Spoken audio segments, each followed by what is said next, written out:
We want the Cosmos Hub to be the best place to launch a chain. I think it's been something that's been missing in Cosmos for a long time. You can set up a Bitcoin L2, create it on the Cosmos Hub, utilize the validator set, but have it secured by Bitcoin. What's driving the roadmap toward the hub also consuming security? There is a lot of security on the hub. It's like $2-3 billion depending on the price. But I think that security is not only about security, it's also about alignment.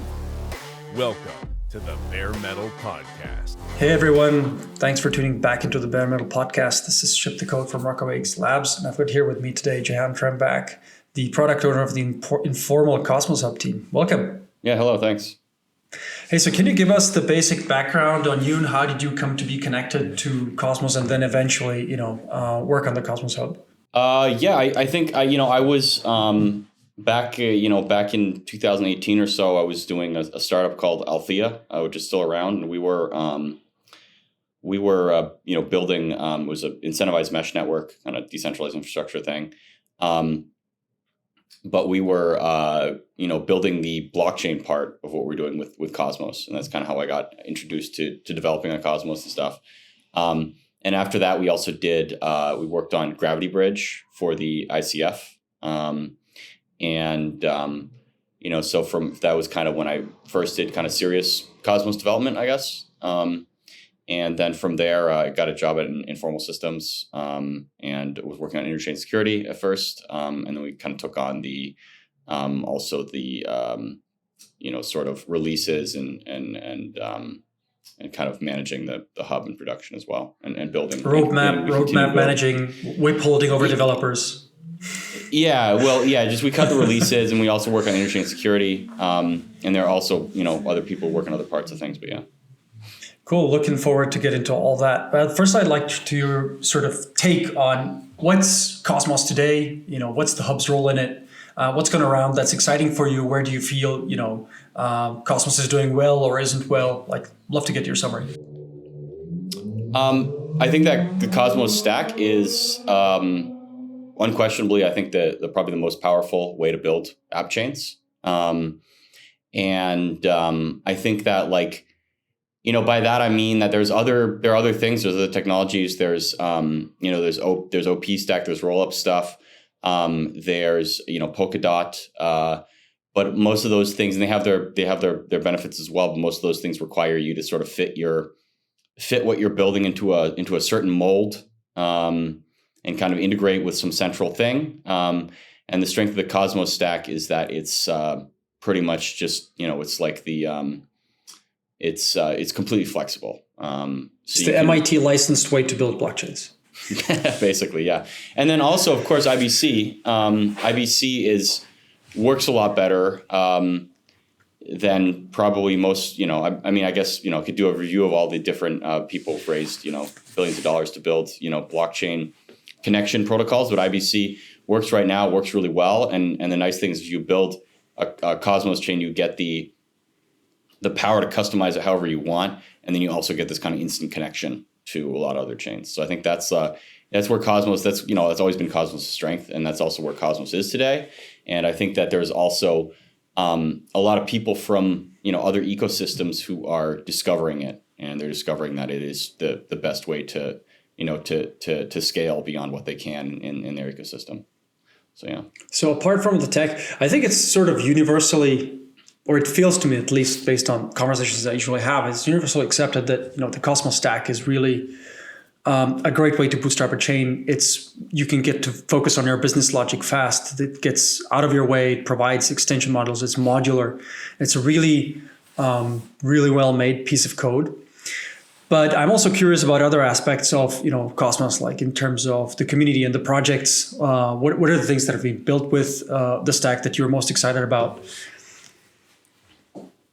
I think, in terms of projects I'm most excited about, I think, I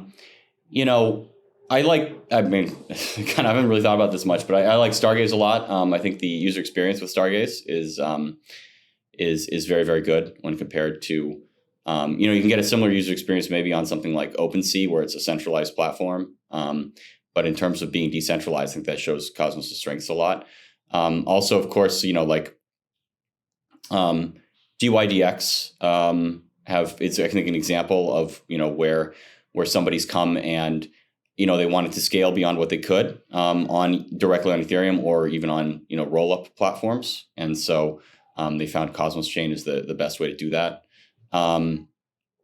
I think it'll be other projects like Skip. What Skip is doing with Slinky, so basically they build this Oracle thing, so you can have, and this is possible without Slinky too, but it's a lot more work. But you can basically have your validators run an off-chain process to sort of bring whatever information you want into your chain or do things, sign things with other keys, Bitcoin or Ethereum keys, and basically that sort of encapsulates a lot of the power you get with Cosmos. To Magnus, who was here a few weeks back talking about Slinky, explaining it. So, I thought it was pretty hot tech. That's pretty awesome in terms of fast and essentially restaked oracles, right? Yeah. And I think Osmosis, of course. I mean, Osmosis is very good user experience for an exchange.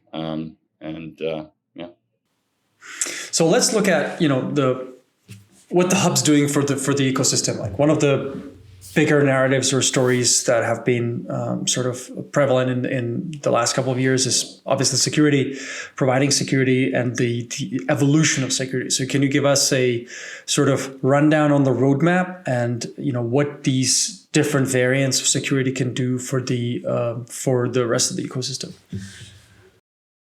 So I think last year we reintroduced replicated security. Which is, you get that allowed people to launch chains that use the entire validator set of the Cosmos Hub and have the exact same security as the Cosmos Hub. That's kind of a high standard. Obviously it needs to be worth running for the whole validator set to run it. But we, have two very, very strong chains launched with that. A Neutron smart contract platform and Stride liquid staking platform. And so those are both things where, for Neutron, it's kind of core to the Cosmos Hub. We want to be able to provide a smart contract platform for people. And I think it's, I don't know, I guess opinions could vary, but it's, I think pretty much the default smart contract platform of Cosmos now, Neutron is. And then with Stride, of course, it's liquid staking. So you're handling staked assets. They're handling the security of the chains that use them, and they're used by lots and lots of chains. And so having very high security there is also important. So I think replicated security makes no compromises on the level of security. And do you guys expect to launch maybe more chains on replicated security, or that's maybe? I think it'd be a case-by-case basis. I think there's definitely one. It's probably where it's kind of a core offering where we want to almost to be like, core offering of the hub. So like for Neutron, for example, it's like a core smart contract offering, a permissionless smart contract at least. Mm-hmm. And so right now though, we're mostly focusing on what's, partial set security or opt-in security. Partial set security also encompasses some other stuff that's I won't get into right now. But so opt-in security is the main feature there. And with that, it allows validators to opt in. And so what it allows is for a project to launch a consumer chain and decide what their level of staking rewards is going to be. And from there, validators can opt in to validate on that consumer chain. And when they opt in, they become part of the validator set and they receive the staking rewards, and it goes out to their delegators and everything. And so what it does is allow people to launch chains quickly without having to get buy-in from the entire validator set, launch the chain quickly, and then have and then have the security scale as they need it. So as their rewards, as their TVL and everything, and the rewards and everything, their economic activity scales, they can start putting out more staking rewards, which will then attract more validators and more security. So that allows for this. For this path for scaling. So what we want to do with it is we want the Cosmos Hub to be the best place to launch a chain. So I'm trying to think through the onboarding process of this putative new project, right? So when the discussion was, or where the focus was on replicated security, this would have to be a proposal, right, that the community votes on, mm-hmm. and it's a binary decision to go in or no go.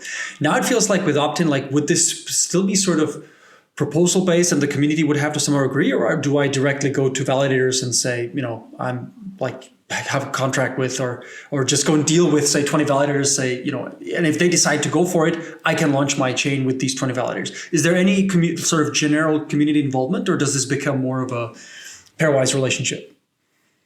Yeah, so we are, at first it's going to be there will be a proposal that's just for spam prevention, and a later update to the code will make it spam resistant, and it will be permissionless.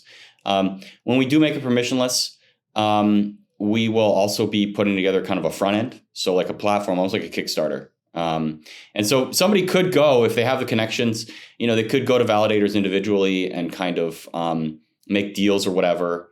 But when you get down to it, the validators make their money from staking rewards. And so, you can't have outside deals. That's how things are done now, is having outside deals and saying, hey, will you be on my chain at launches and stuff like that. But what we want to introduce is basically a platform where it's, the best place to launch a chain, easiest place to launch a chain, hopefully.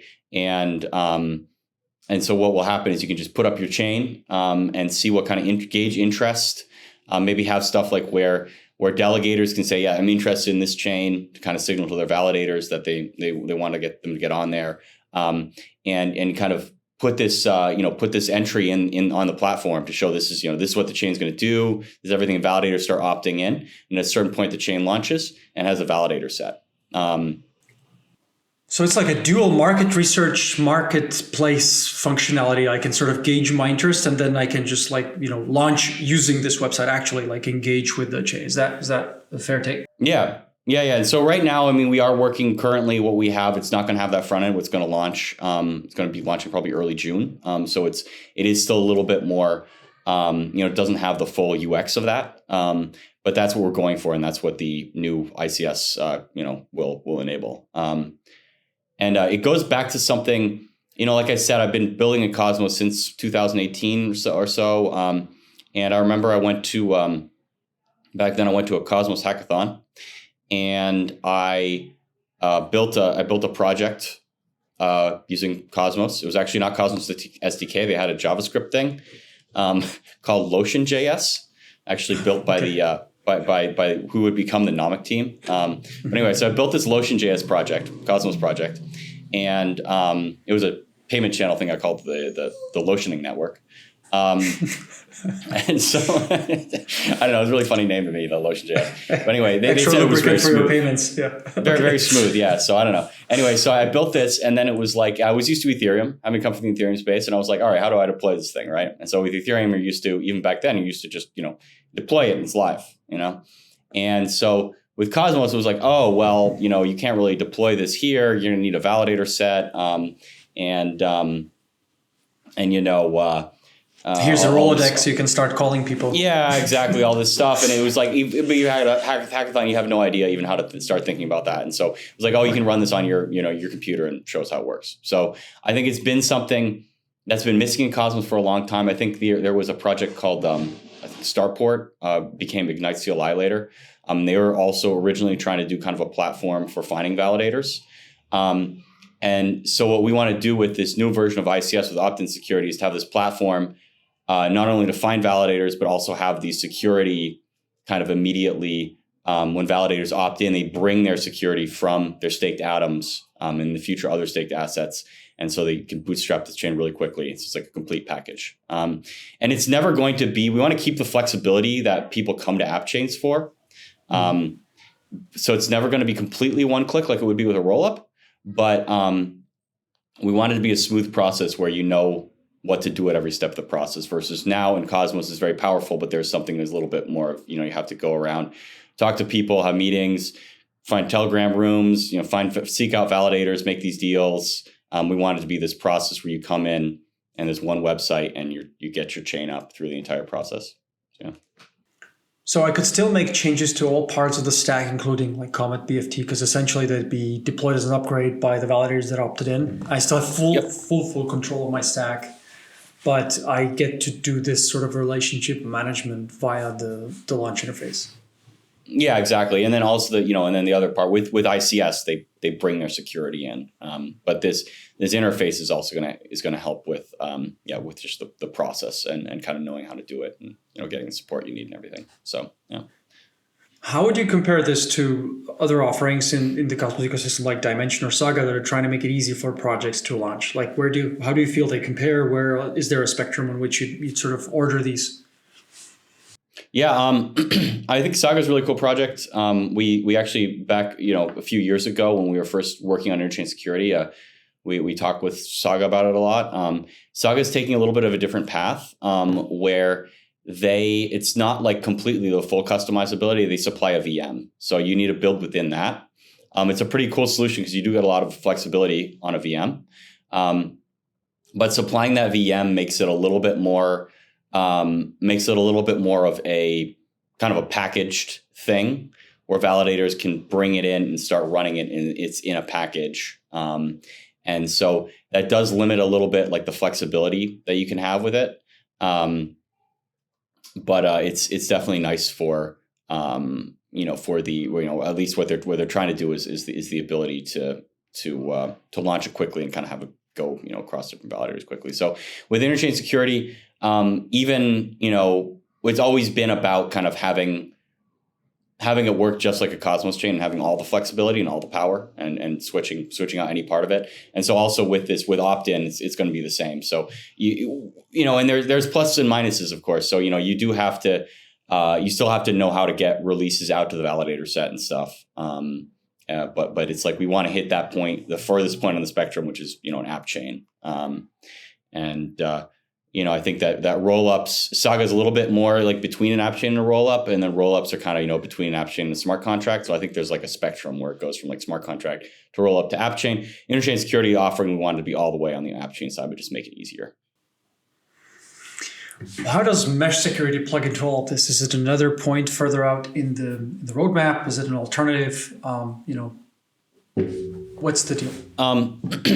Yeah, so I think that the mesh security project, there's a code base. I think mesh security is almost like more a concept, than necessarily a particular code base. The code base that is being worked on in CosmWasm, we'll once that's ready, we'll figure out how to integrate it if it makes sense. But we also, one of the other things we're working on right now is allowing is building the technology, building the code to allow the hub to consume security with the existing ICS code base that is in production.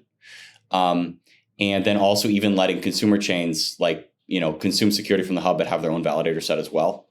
And so, I think that what we're going to, either way, whether it's through the CosmWasm code base or just incremental progress with the production ICS code base, we're probably going to get to something where ability on how to consume security. So, what we're trying to do with that at first for the Cosmos Hub is security aggregation. And so with security aggregation, the hub is going to consume security from Bitcoin at first with Babylon.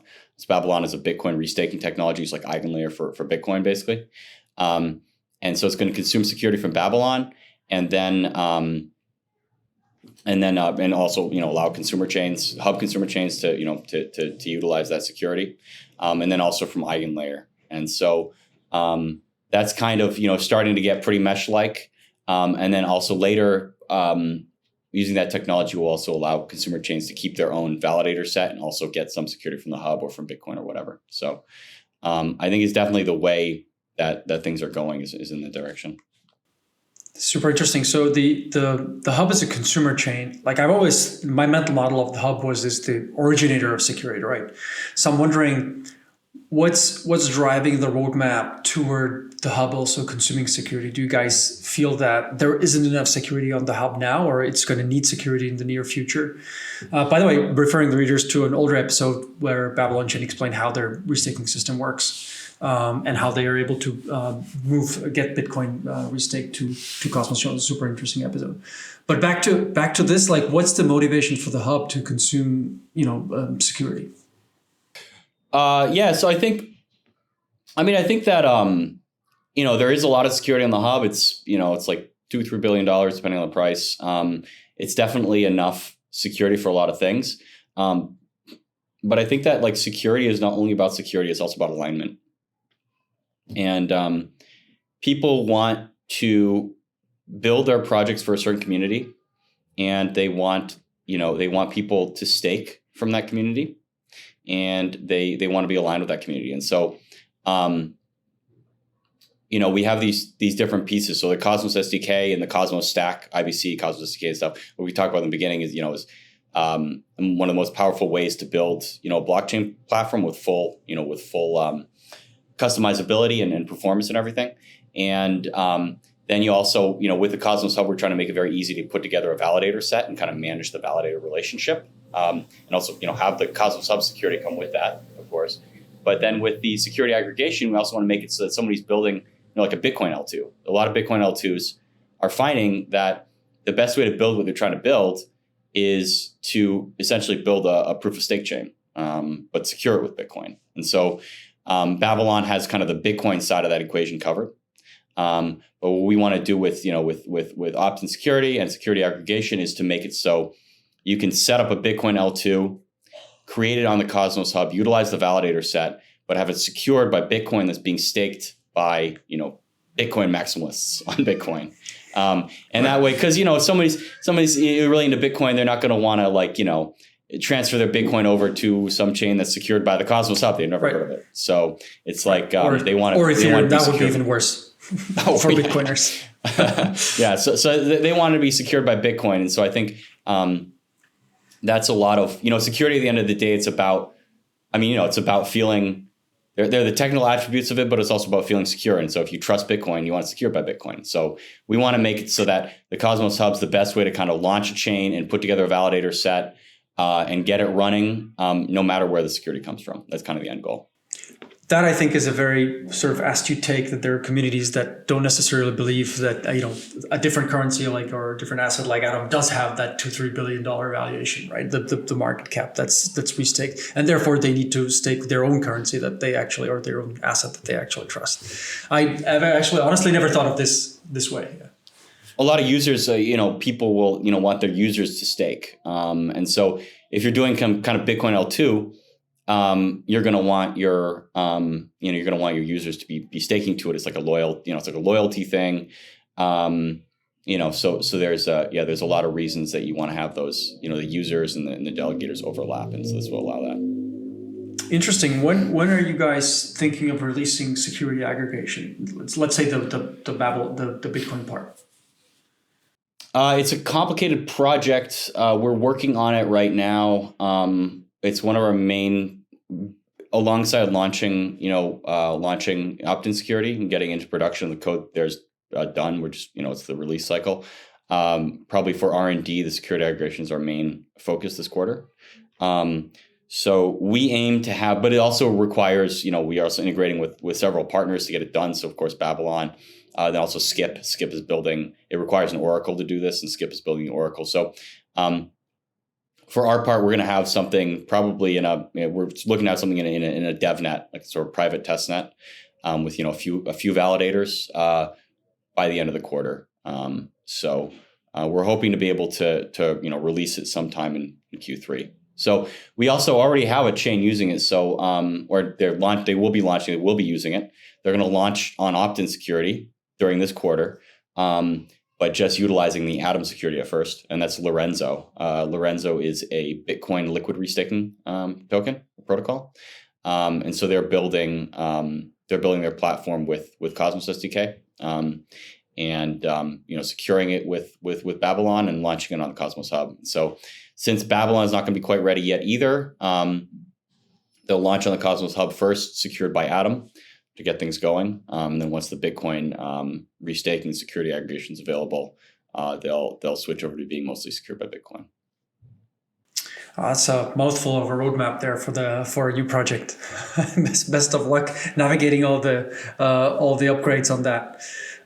So you mentioned earlier Neutron. You're feeling Neutron is sort of like the smart contract hub of Cosmos, since it's consumes ICS from the hub. Is the hub going to implement smart contracts? Yay or nay? What's your take on that? Should it have smart contracts? Yeah, it's the signaling proposal has been passed. That wasn't really introduced by us or created by us, but I've always been supportive of. I love working with Cosmosm personally, so I've always been supportive of it. So we don't want to mess up the release cycle for OptIn security, but we're looking to hopefully CosmWasm up. No guarantees, but hopefully later this quarter, maybe in the release after the release that brings OptIn security. Looking forward to it. There's nothing right now that'll be permissioned as well. Of course, we don't want to fragment the offering and kind of confuse people about where they should launch or whatever. So if you're just trying to launch something, doing DeFi or whatever, launching on Neutron is the best bet. The hub CosmWasm is more for stuff where it's like, piece of core functionality for the hub. So let's say that the CosmWasm mesh security stuff gets finished. That would be something where it's kind of more of a core infrastructure, or if we wanted to have like add something to the governance, the hub's governance or the community pool or something with a DAO or something like that, that might be something where it makes sense to use the permission CosmWasm in the hub to deploy it. But yeah. So you're thinking of this more as community-gated extension functionality, like a layer on top. Yeah, exactly. That doesn't force you to release a new hub version. Exactly. Yeah. So it's a very nice deployment cycle and everything. You can upgrade the stuff on CosmWasm independent of the release cycle, so it makes it really easy. One example I think is like StarGaze. StarGaze was a pioneer in this kind of workflow. They even back when they launched, they just decided that they didn't want to deal with they want to do everything with with CosmWasm. And so they built all the core functionality of their platform in CosmWasm, and that's how they build their chain. And I think right now they are starting to sort of introduce permissionless CosmWasm. I'm not sure what the schedule on that is, but or maybe it's already out. I don't know. So, but it's like, they were going for years where they were just using it for their core modules. That's kind of how we see it on the hub. And if you want to go to a fast-paced, DeFi ecosystem, that's going to be on Neutron. Right. What do you think, like zooming out, what do you think Cosmos should lean into in the next couple of years, few years? Like, what should be the big thing that Cosmos exports to the rest of the crypto world? I think that I think that the continuing to build, there's efforts to kind of bring the Cosmos, the Cosmos stack to rollups and make it provable. That's going to be really important. I think also leaning into figuring out where oracles fit in, where this off-chain code and the customizability fits in, alongside kind of the more provable on-chain code. And I also think, of course, IBC. I think IBC is still the, in terms of functionality, at least the leading bridge protocol. It probably has the most volume too of anything. So I think that's one of the standout things. So I mean, I guess it's kind of, what Cosmos has been doing all along. But I think it's been pretty successful. And so we're trying to add to it with the hub is to kind of also make it easier to lower the barrier of entry, make it easier to launch a project with this stack. So a lot of the discussion around, in today's episode was around restaking or about restaking. What do you think about restaking in general? Like sort of there are new players in the Ethereum ecosystem that are coming up. There's EigenLayer. There's, I don't know if Carrick will eventually release some code. There might be other contenders coming up. How do you feel restaking is going to work out on that end of the pond? I mean, I think it's, it's kind of, the EigenLayer is very interesting. They have very, very interesting ideas. Although I think the base EigenLayer thing right now is kind of, pretty similar to ICS. But they have this much more Ethereum centric focus. But we, at the Cosmos Hub and then also other projects, Ethos, we're working on bringing that over to Cosmos as well. But some of the things that EigenLayer, I think the core team focuses on also is stuff like where it's like a co-processors, where it's like not really a whole blockchain. It's more of just like some validators that might do some complicated math or cryptography or maybe like run a neural network or something and bring the results back to the Ethereum chain. So I think that's been a pretty fresh take on the restaking thing about not just securing blockchains, but also these kind of like sort of less, like additional more compute smaller, capabilities, additional, right? So I think that's been a really cool cool take. I think like right now, one of the things with EigenLayer that I notice about it is like they do have. We had something like this last year with Stride and Neutron, where people were like, where it got talked up so much, and then they launched. People were like, "Oh man, these rewards are so low," And so I think that's going to be helped with opt-in security, because it's going to be, you're going to basically, it's the rewards are going to be kind of reduce the size of that you have to reward, right? Yeah. So people will be getting more rewards, but from more kind of diverse, different sources. But with EigenLayer, one of the things is like they've built so much excitement, and they have so much stake. The actual security that's probably required by all the systems launching on EigenLayer might not be as high as what they've got staked right now. But I think that the one of the things that the EigenLayer teams put together is called StakeSure. I'm very excited about that. So what is that? That's the first time I'm hearing about that. So StakeSure is basically I'm looking at very early stages right now and looking how to integrate it into the hub or into IBC as well. But that's super early stage, not in the roadmap anymore. But basically, it's a really unique, refreshing look at like what proof of stake security is for. And so first of all, they went out and said, I think that one of the assumptions with blockchain security that has always been kind of the assumption people have had is like, or people haven't really thought about it much, but they're just like, if you have a security issue, then the protocol is not working as intended anymore. It means it's broken. That means the entire TVL is at risk. So if you're securing billions of dollars in assets on a chain, maybe those could all be stolen, because basically all bets are off. Protocol's broken, right?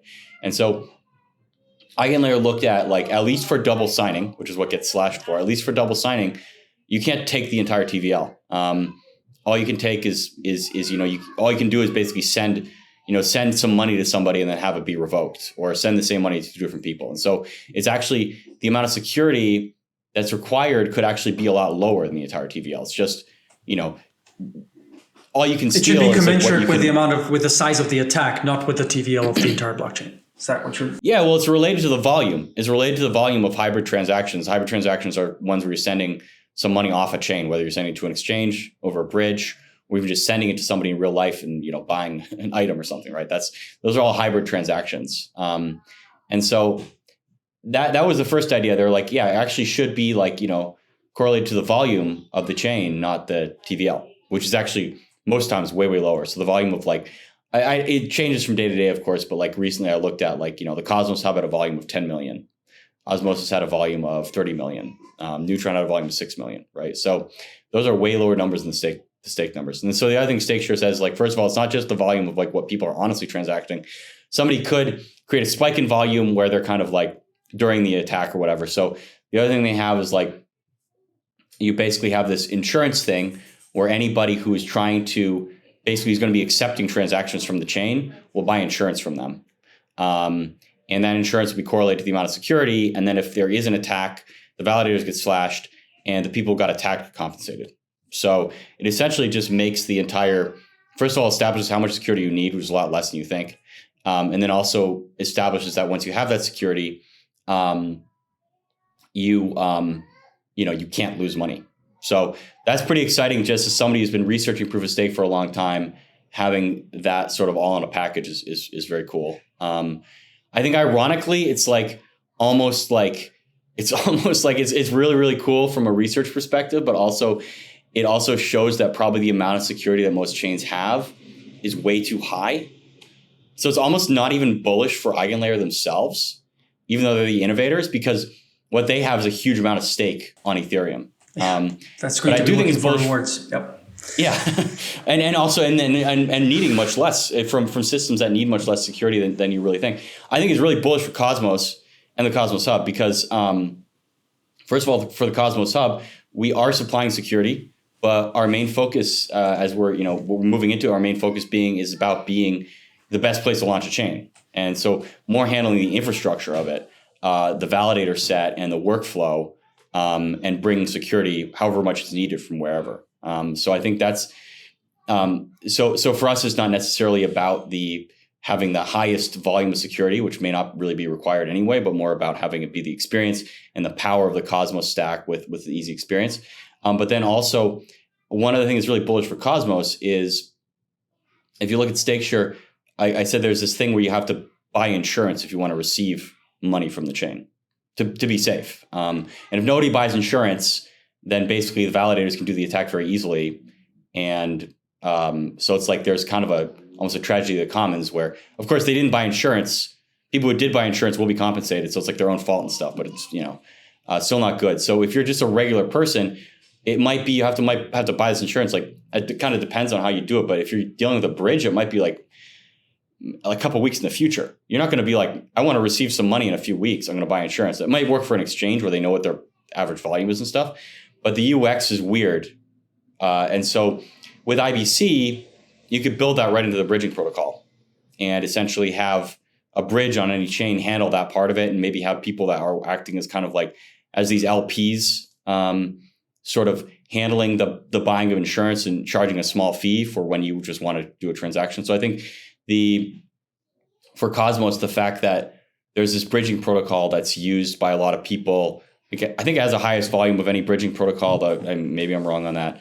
But you just have this sort of really solid protocol that's really homogeneous. Once we make it work with that, it's like you could have this complete solution. So that's something I'm looking into right now. It's pretty exciting. That sounds really exciting. Actually, lots of interesting ideas in this episode. So this sounds like a good place to close the episode. So thanks very much for coming on, Jehan. That was super interesting. Yeah, thanks. Thanks for having me.